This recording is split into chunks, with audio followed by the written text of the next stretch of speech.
The stars were bright in the alien sky, but the landscape below was dark and silent. Commander Jason Cade walked slowly across the rocky terrain, his boots crunching against the strange black dust. His mission on the planet Cytheria 9 had been long and dangerous. For weeks, he had fought through alien jungles, strange storms, and hostile creatures. Now, finally, it was over. Or so he thought. Jason took a deep breath, letting the cool night air fill his lungs. The ship that had brought him here was waiting at the edge of a cliff.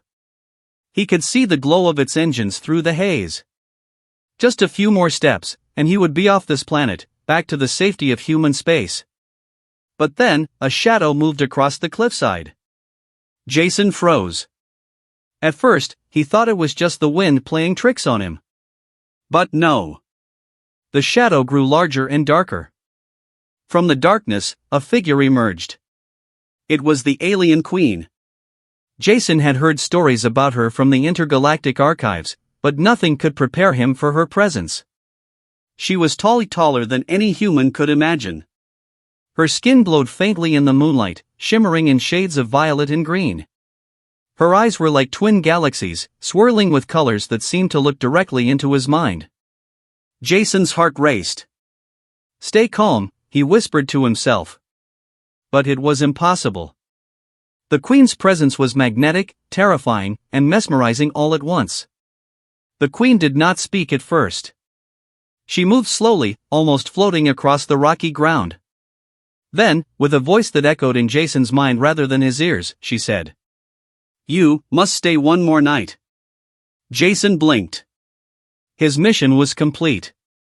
The planet had been secured, the enemy forces neutralized. There was no reason for him to stay. Yet, the Queen's voice carried a power he could not ignore. "Why?" he asked, his voice steady despite the fear crawling over his skin. The Queen tilted her head. Her eyes glimmered with something Jason could not read: curiosity, amusement, or danger. "Because the night has not ended," she said simply. Jason's mind raced. What could this mean? What could possibly happen in one night that would matter so much to a being like her? He wanted to refuse, to walk away and return to his ship. But something stopped him. Something in her presence made it impossible to leave. The wind howled across the cliffs, carrying a strange, sweet scent that Jason did not recognize. He shivered. Around him, the rocks seemed to pulse faintly, as if the planet itself were alive and aware of the Queen's command. Reluctantly, he nodded. I will stay," he said. He did not understand why. Perhaps it was curiosity, or perhaps it was the strange instinct that had saved him many times during this mission, the instinct to survive. The Queen stepped closer. Her eyes glowed brighter now, and Jason felt a warmth spreading through his chest, both comforting and frightening. "You will see," she said. And then she disappeared into the shadows, leaving Jason alone with the night. Jason exhaled slowly. The tension did not leave his body. Something about the Queen's words haunted him. "What could happen?" he whispered. "What do I not know?" The night seemed endless. The alien sky stretched above him, filled with stars that seemed closer than anywhere else in the galaxy. Strange creatures called out in the distance, their voices high and eerie. Jason kept moving, trying to make sense of the landscape. Every shadow seemed alive. Every rustle of leaves made him jump. Hours passed. Jason did not sleep. He set up a small perimeter near a strange glowing rock formation. He had learned over the weeks that Cytheria 9 was unpredictable. Its plants were toxic, its animals were dangerous, and the planet itself seemed aware of his presence. Suddenly, he saw movement in the distance. A faint light shimmered among the rocks, moving slowly, deliberately. Jason's heart pounded. Could it be the Queen again? Or something else? He gripped his weapon tightly, eyes narrowing. The light grew closer, and the air seemed to hum with energy. Then he saw her silhouette against the glowing rocks, larger and more magnificent than ever. The Queen did not speak. She merely watched him, her gaze penetrating and intense. Jason felt as if she could see every thought in his mind, every fear he had tried to hide. "What do you want from me?" he asked aloud, though he doubted she needed the words to understand him. The queen tilted her head again. This time, her lips moved, forming words that Jason could hear clearly. "Not what I want, but what you must learn." Before he could ask more, the queen raised her hand, and the ground beneath him shimmered. A strange pattern appeared, glowing faintly in the rocks. Jason recognized nothing about it, but instinct told him it was important. The wind rose suddenly, stronger than before. Jason's cape whipped around him, and he stumbled, barely keeping his balance. The queen remained calm, almost serene, as if she controlled the very night around them. Then, a low growl echoed from the cliffs behind him. Jason spun around, weapon raised. Shadows moved, larger than any creature he had seen on Zytheria 9. His instincts screamed at him, run. Fight. Survive. But the queen's presence anchored him in place. He could not move. He could only watch as strange, glowing figures emerged from the darkness. And then he understood. The night was not just a night. It was a test. Jason swallowed hard. The creatures stopped just short of his perimeter. They did not attack. They waited, as if for a signal. The queen's eyes met his again, and Jason realized he was being judged not for his strength, but for something deeper. The stars above twinkled, oblivious to the tension below. The alien winds whispered through the rocks. And Jason Cade, human among beings far beyond his understanding, waited. One night. One more night to survive, to understand, to prove himself. And in that waiting, the true danger and the true adventure was only beginning. The alien night was alive. Not with the soft hum of wind or distant stars, but with a pulse that seemed to come from the planet itself. Commander Jason Cade stood at the edge of a jagged cliff, staring at the glowing patterns the alien queen had etched into the ground. They were strange, almost like a map, but Jason could not read them. Still, he sensed they were important. The queen's words echoed in his mind, what you must learn. Jason did not know what to expect. He had faced creatures, storms, and alien armies before, but nothing had prepared him for this. The night was not silent. It was patient. Watching. Waiting. A faint, blue mist began to rise from the rocks below. Jason inhaled sharply. The air was thick, sweet, and slightly metallic. His hand rested on his weapon, but instinct told him this night was not about shooting. From the mist, shapes began to emerge. At first, he thought they were rocks or shadows. Then, they moved. Slowly. Gracefully. Their forms were impossible to describe, translucent, with edges that shimmered in bent light. They had no eyes, yet Jason felt them staring. He froze. One of the creatures stepped forward. Its glow pulsed like a heartbeat, matching the rhythm Jason felt in his own chest. The queen appeared beside him, silent and radiant. Her presence made the creatures pause. Then, she gestured toward the glowing figures. "They will test you," she said, her voice soft yet powerful. "Do not fight with strength, fight with mind, with courage, with understanding." Jason swallowed. Fight with mind? He had never faced a test like this. And yet, the creatures did not attack. They circled him, shifting shapes, merging and splitting in patterns that made his head spin. Suddenly, one of them lunged, not at him, but at the patterns etched on the ground. Jason realized the patterns were part of the trial. He had to protect them, but how? He stepped closer, trying to mimic the glowing lines with his own hands. Instantly, a pulse of energy shot through him. It was not painful, but it made him see visions, flashes of the planet's history, of creatures long gone, and of the queen in battles no human could imagine. He staggered back. The creature's movements became faster, almost frantic. Jason understood now, he had to act quickly, or the patterns, and perhaps the trial, would fail. Using his knowledge of strategy and human instinct, he began to move in rhythm with the glowing shapes. Every step he took seemed to guide the creatures. They responded to his decisions, shifting and flowing in harmony with his movements. Hours, or maybe minutes, passed. Jason could not tell. Time had no meaning in the Queen's trial. The night stretched endlessly, alive with motion and sound. Then, the ground trembled. A deep roar echoed from the cliffs, shaking loose rocks and sending a spray of dust into the mist. A massive shadow loomed, something far larger than the creatures he had been guiding. Its shape was like nothing he had seen before, jagged, alien, and terrifying. Its eyes glowed red, fixed on him. Jason froze, but the Queen's presence steadied him.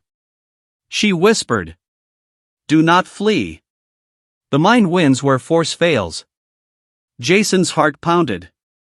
He focused, recalling every movement, every choice he had made during the trial.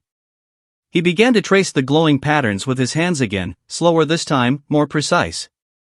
The creatures flowed around him, forming a protective barrier between him and the monstrous shadow. The creature roared again, frustrated, and then, it hesitated. Jason felt it thinking, testing, evaluating. He realized the monster was intelligent, not mindless. He spoke aloud, even though he doubted it would hear him. "You will not harm me. Not if you respect the rules of this night." The creature paused. Then, almost imperceptibly, it stepped back. The glowing creatures surrounded it, guiding it into the patterns. Jason's mind raced. If he could complete the alignment, maybe the trial would end.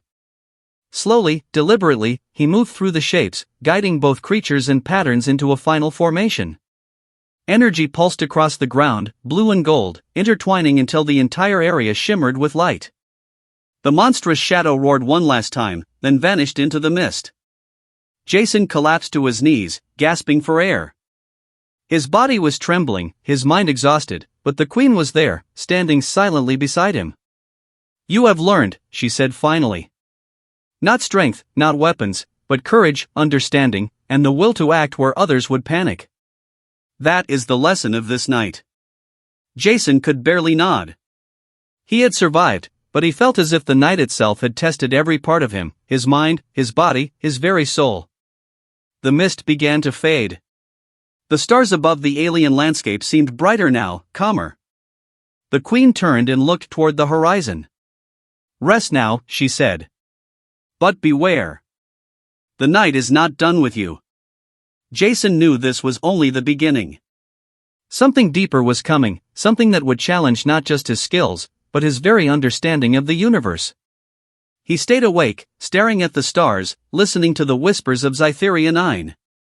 The trial had ended, but the adventure, the true test, was only just beginning. Dawn never came on Zytheria 9 in the way humans knew it. Instead, the sky shimmered with strange colors, like liquid metal folding over itself. Commander Jason Cade stood at the center of the glowing patterns he had survived the night to create. Around him, the alien creatures lingered, their light dim but steady. The alien Queen appeared silently. She moved as if she were part of the shifting light itself. Her eyes, twin galaxies swirling with color, locked onto Jason. "You have endured the trial," she said. Her voice was calm, but it carried the weight of worlds. "But endurance is not enough. You must understand." Jason swallowed hard. He had survived creatures, illusions, and challenges that tested his mind and courage. Yet he sensed this was not the final test. The ground trembled beneath his feet. From the mist, a colossal shape emerged. It was a living machine, or perhaps a fusion of flesh and metal. Its body was covered in strange glyphs, glowing faintly, and it exuded power that made the ground quake. Jason realized this was what the Queen had been preparing him for. "Face it," the Queen said, almost gently. "And show why humans endure where others fail." Jason gripped his weapon. But then he realized this was not a challenge of brute force. This was a puzzle. A test of strategy, ingenuity, and instinct. The creature moved slowly, but every movement reshaped the glowing patterns on the ground. Jason's mind raced. He studied the glyphs, remembered the motions from the trial night, and saw a connection. "This is a puzzle," he whispered. "It responds to action, not weapons." He stepped forward, touching the glyphs with careful hands. Energy surged through him, making him see visions of Zytheria 9's history, wars, alliances, betrayals, and the rise of the Queen's civilization. Every step he took altered the giant creature's behavior. It paused, recalculated, then shifted in response. Jason realized the creature was not evil. It was testing him, judging him, and, somehow, communicating. His human intuition, honed through countless missions and survival challenges, allowed him to anticipate its moves. Hours, or moments, passed in a blur. Jason moved, guided by instinct and logic. The Queen watched silently, her eyes almost proud. Finally, the patterns aligned perfectly. The creature froze, then slowly dissolved into light that merged with the glowing patterns. The ground pulsed once, and then calm returned. Jason collapsed to his knees, exhausted but triumphant. He had done it. Not by weapons, not by force, but by understanding, courage, and human instinct. The Queen stepped closer. "You see now, do you not?" she asked. "Humans are not the strongest, but they endure. They adapt. They act when others hesitate. That is why your kind survives." Jason struggled to stand. You were testing me, all along." "Yes," she said. "Not to harm. Not to conquer. But to recognize. You are worthy of our knowledge and our respect." The Queen extended a hand. A small device floated from her palm, glowing softly. Jason took it carefully. It was a map, star charts, ancient technology, and knowledge of civilizations far beyond human understanding. "Use it wisely," she said. "And remember, Zytheria 9 is only the beginning. Greater challenges await." Jason turned toward his ship, the device in his hands. Behind him, the Queen watched, her figure merging with the light of the alien dawn. He felt a strange mix of relief and awe. He had survived trials no human had faced and earned the respect of a being far beyond his comprehension. As he lifted off from Zytheria 9, Jason glanced back one last time. The planet glowed faintly beneath him, alive, aware, and silent. He knew he had changed. Humanity had survived not because of weapons, but because of courage, intelligence, and the will to act. And somewhere, out in the galaxy, the alien Queen's voice echoed in his mind one last time. "Humans endure, and they will shape the stars." Jason gripped the controls, feeling the weight of the stars ahead. He was no longer just a soldier. He was a human who had faced the unknown and survived. And the universe would never be the same.